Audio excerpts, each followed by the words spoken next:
There are small towns in America so violent that the gas station warning isn't "lock your doors," it's "just keep driving." Yeah, not a joke. That's a survival tip. And the wildest part? One of these towns looks safer than Disneyland until you check what happens after dark. So buckle up, because we're counting down 15 small towns where locals will literally warn you not to stop for gas. Number 15, Donna, Texas. Donna, Texas sits right on the US-Mexico border in the Rio Grande Valley, a heavily Hispanic community centered on agriculture and cross-border ties. But beneath the surface, there's something much darker. Donna sits directly on a smuggling corridor, and that geography changes everything. Violent crime rate? Significantly higher than state and national norms. Drug trafficking, cross-border smuggling, and gang-related violence. Living in Donna means navigating two realities. Daytime brings quiet streets. After dark, the tension shifts. You learn which areas to avoid and never leave valuables in your car. Here's the reality.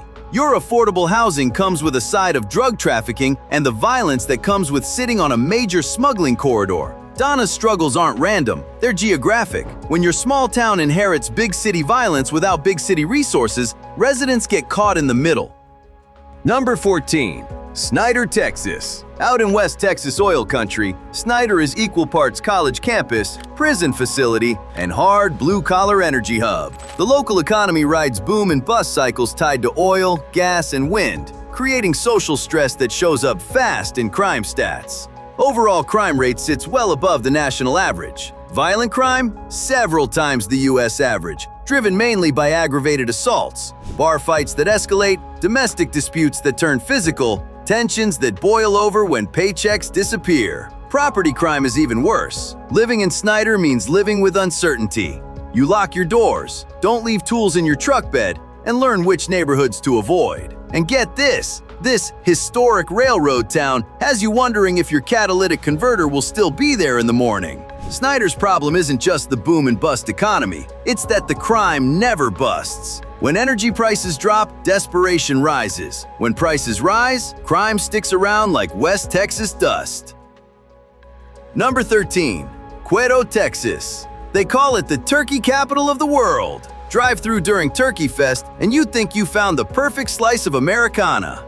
Then you check the crime stats, and the picture changes fast. Overall crime rate? Several times the national average. Violent crime sits above 1,000 per 100,000. Dominated by assaults and robberies. Property crime also exceeds national norms. Cuero's per capita violent crime feels closer to inner city levels than rural Texas. Living in Cuero means dealing with a disconnect. The town markets itself as wholesome and family-friendly, but the reality doesn't match the brochure. You learn which blocks to avoid and never leave valuables in your car. The irony? The turkey capital of the world comes with a violent crime rate that makes you gobble nervously. Cuero's problem isn't the turkeys, it's the economics. Limited job diversity, lower incomes, fewer opportunities. When stress builds without outlets, crime fills the gap. Number 12. Navasota, Texas. Navasota sits north of Houston, a town that's part historic railroad hub, part commuter base. There's a blues music heritage, and that classic small-town Texas vibe that looks peaceful from the highway. But looks? They're deceiving. Overall crime rate is multiple times the US average. Violent crime is high for a town this size, driven mainly by aggravated assault and drug-linked incidents. Property crime is also elevated, making crime an everyday worry rather than a rare shock. Put simply, Navasota is a classic "don't stop if you don't have to" pass-through town. Living in Navasota means you lock everything. You don't leave packages on the porch. You learn which gas stations feel safer and which ones locals avoid entirely. Welcome to the historic railroad town where you're checking if your next-door neighbor survived the night. Number 11. Florida City, Florida.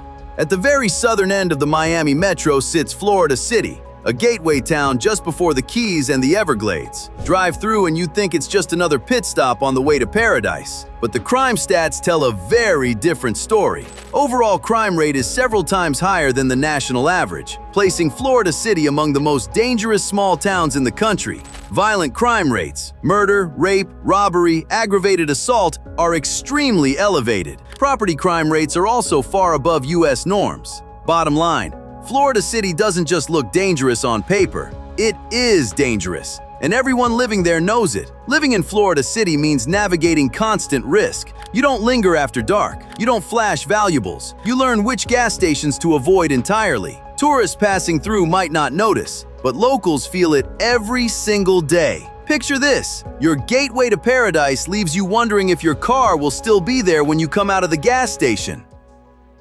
Number 10. Eloy, Arizona. Somewhere between Phoenix and Tucson, Eloy sits along the I-10 corridor, surrounded by wide-open skies and not much else. The town is known for two things: world-class skydiving centers and nearby prison complexes. Yeah, that combination pretty much sets the tone. Overall crime rate is several times higher than the US average, making Eloy one of Arizona's rougher small cities. Violent crime is significantly above national levels. Property crime, especially theft and burglary along I-10, pushes victimization odds even higher. Living in Eloy means you learn which gas stations feel safer, which neighborhoods to avoid, and you definitely don't leave valuables visible in your car, ever. Here's how you know something's off. The airport has more safety flyers than the gas stations have neighborhood watch signs. Number 9. Miami, Arizona. Don't let the name fool you. This isn't South Florida. This Miami is a small former copper mining town tucked into the mountains east of Phoenix. Historic brick downtown, hillside miner cottages, and that time-forgot look. And in a lot of ways, time did forget it. Overall crime rate is very high per capita. Violent crime sits well above the national average, with assault and drug-related violence leading the way. Property crime only adds to the risk. Living in Miami means navigating isolation and danger. The population's so small, everyone knows everyone. But that doesn't equal safety. You lock your doors. You watch your back. The unofficial motto? Come for the views. Stay because your car won't start, or because someone stole it. Number 8. Sauk Village, Illinois. On the far south edge of the Chicago metro, Sauk Village used to be a quiet suburban escape. Emphasis on used to be. Violent crime sits above the national average. Property crime? Even worse. Theft, burglary, car break-ins, the kind of stuff that makes you check your rearview mirror twice. And here's the brutal part. Drive 10 minutes in almost any direction and things improve. Manicured lawns, better schools, lower crime. But Sauk Village? Poverty's elevated, vacancy's elevated. Living here means you're technically in the suburbs, but you don't get suburban safety. You get big city problems with small town resources. Sauk Village isn't dangerous because of chaos. It's dangerous because of neglect. Number 7. Hamtramck, Michigan. Imagine a city completely swallowed by another city. That's Hamtramck, 2 square miles completely surrounded by Detroit. Dense, loud, culturally rich, and depending on the block and the hour, shockingly volatile. Overall crime rate is significantly higher than the national average. Violent crime is well above US norms. Property crime, especially burglary and auto theft, is also high. Living in Hamtramck means you learn situational awareness early. You learn which streets feel alive and which feel like they're watching you back. Only in Hamtramck can you grab world-class kebabs at midnight and still think, yeah, I'm not stopping at this gas station. Number 6. Muskegon Heights, Michigan. If you blink, you'll miss it. Muskegon Heights is wedged next to Lake Michigan beaches and vacation postcards. From the outside, it looks like spillover. From the inside, it's one of the most violent places per capita in the entire state of Michigan. Overall crime rate is several times the national average. Violent crime, including homicide and aggravated assault, is many times national levels. And that violent crime burden is what separates Muskegon Heights from other struggling towns. This was once a manufacturing town. Auto parts, factories, union jobs.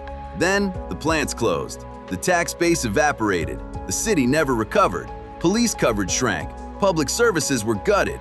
Living in Muskegon Heights means you live alert. You don't linger, you don't wander. Nights are short. Trust is shorter.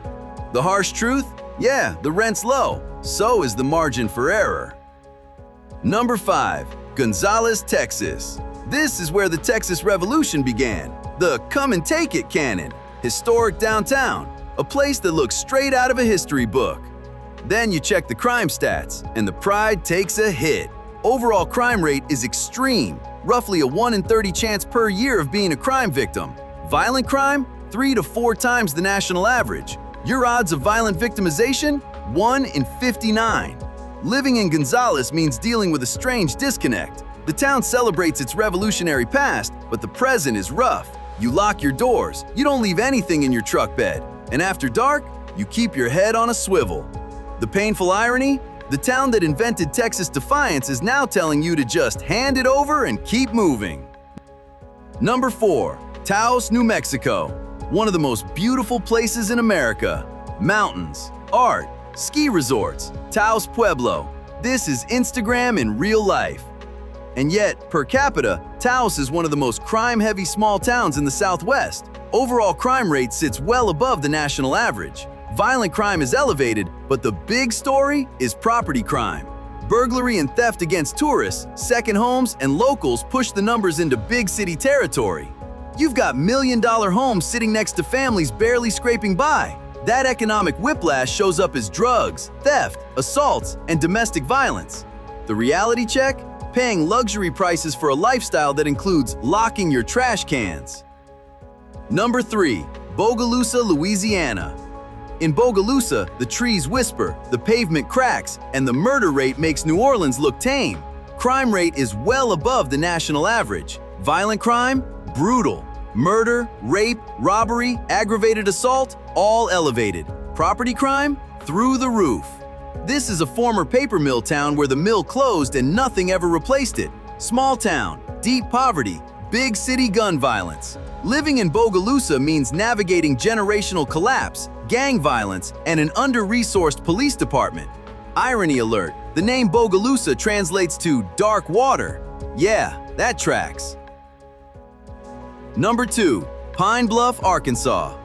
Pine Bluff is where you can buy a house for under $100,000 and still have a 1 in 15 chance per year of being a crime victim. Overall crime rate is nearly triple the US average. Violent crime? 4 to 5 times national levels. Dozens of homicides, hundreds of aggravated assaults. Property crime ranks among the worst in America. This was once a thriving industrial river city. Then the jobs vanished, the tax base collapsed, and the violence never left. Living in Pine Bluff means locals joke that sirens are the city's unofficial nightlife soundtrack. After dark, the answer is usually a polite but firm, no thanks.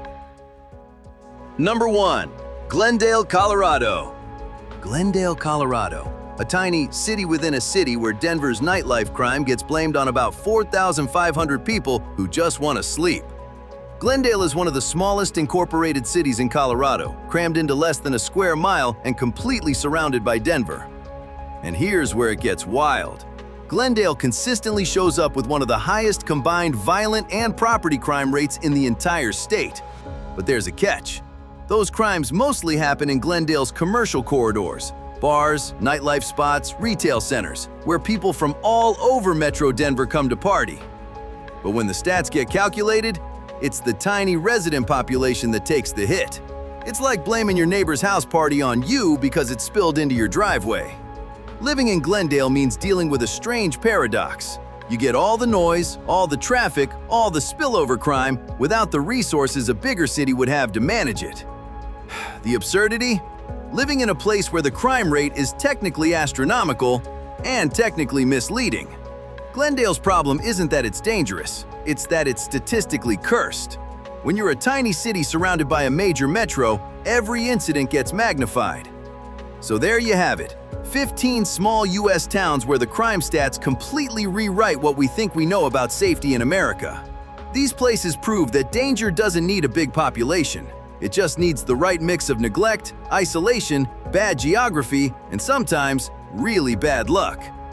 So the next time that gas light flicks on in some small town you've never heard of, maybe do a quick search first. Because sometimes, when locals say, just keep driving, they're not being paranoid. If you enjoy uncovering the real stories hidden across America's backroads and borders, subscribe to Backroads and Borderlines for more journeys like this.